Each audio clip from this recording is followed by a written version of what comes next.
It was, how shall I say, an impassioned meeting. Lots of opposing viewpoints being presented, and in the end, the city council approved a resolution that we're sending to the state legislators, all of them, to oppose the adoption of Senate Bill 1158. And the whole idea of Senate Bill 1158 is that it allows one county in the state, this county, to go up on its sales tax and exceed the maximum local rate. So in essence, well, not in essence, exactly this is what happens. We end up with a 8.75% sales tax. Well, everybody around us has 8.25%. And over time, the difference of sales tax makes a difference in job growth and development.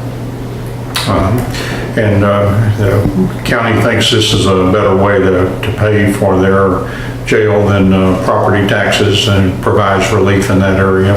They think it's a less painful way. Yeah. And they describe it as a fairer way to do it. It's an easier way to do it. It's a less painful way to do it. It's the bottom line. Bad for business, you think? And Well, that was the whole point last night. I pulled out, this whole issue has been studied, or comparative sales tax rates when you have two cities that are nearby that are different, or two counties.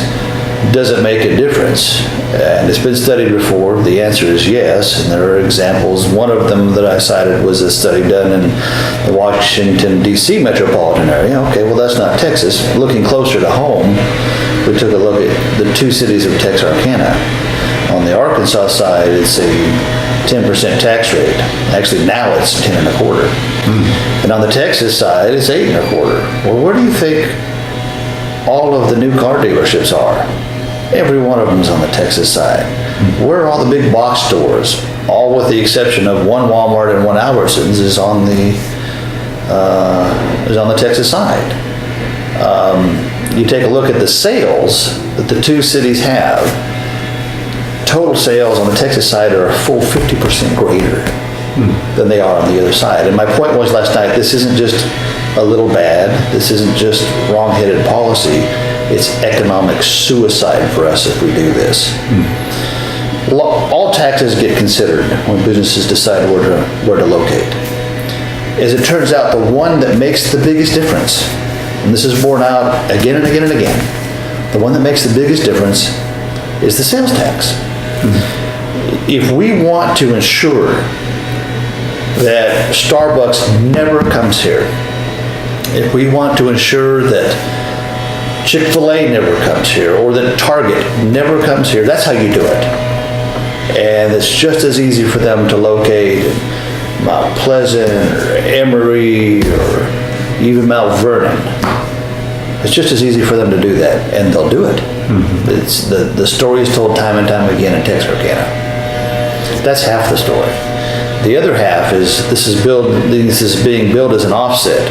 Do this and your property taxes will go down. History tells us that's not true. We've done this exact thing in 1987 right here in Hopkins County. The commissioners ordered an election to approve a half-cent sales tax. And the stated goal, their own minutes, is to reduce the property tax. And they did it for 1 year. The very next year, property tax was not only back to the previous level, but above it, and was off to the races from there. So anybody who thinks that this is an either-or proposition, which one would you prefer, property tax or sales tax, is kidding themselves. It's a both proposition. That's the way it'll end up being. There's nothing in this bill or anywhere else in the statutes that prevents that from happening. You might be told that there's something, but it's not there. There's lots of stuff that sound like it, but in the end, the same laws